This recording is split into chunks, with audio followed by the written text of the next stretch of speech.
Klik gidiyor, çekti sağına. Klik vurdu, mükemmel vurdu. Leeds United 4. Novarit ortayı yaptı. Brian ve gol. Firmino'ya geldi. Firmino direkten döndü. Ve Southampton'la Fulham karşı karşıya. Orta geldi. Şut ve gol. Kevin sapıyor.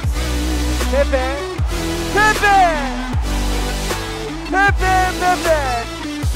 Harrison aldı. Pasını verdi. Güzel pas. Rodrigo 3-0. 49. dakika 1-0. Nicola Pepe. Harrison yine çok iyi pas verdi.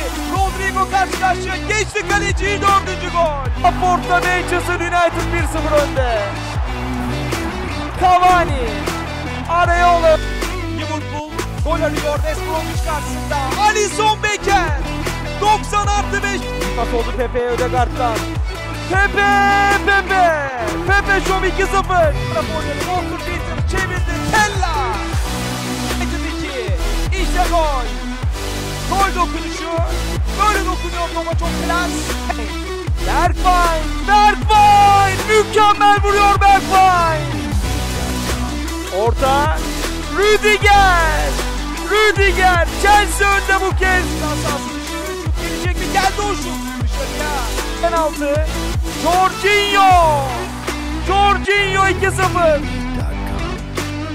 Yine hata yaptı Reguilon. Oli Watkins. Geliyor. İyi pas verdi. Sağ çapraz. Şut ve gol. Çok iyi vuruyor Carvalho. Roma çıkartıyor Alioski. Şut yerden, top ağlarda. Geliyor. Edinson Cavani. Çok uzaklardan deniyor Edinson Cavani. 1-0 geriden geldi. Ve Aston Villa Londra'da öne geçti.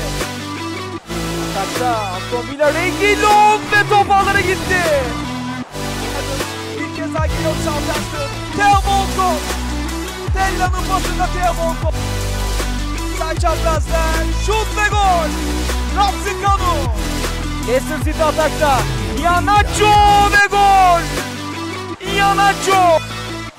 Tekrar Sadio Mane bıraktı. Salah vurdu, gol. Mükemmel gol. Muhammed Salah. Vuruyor yine Mortinos. Areola aynı güzellikte çıkardı. Ve tarihi bir gol.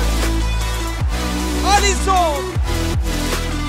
Liverpool kazanıyor.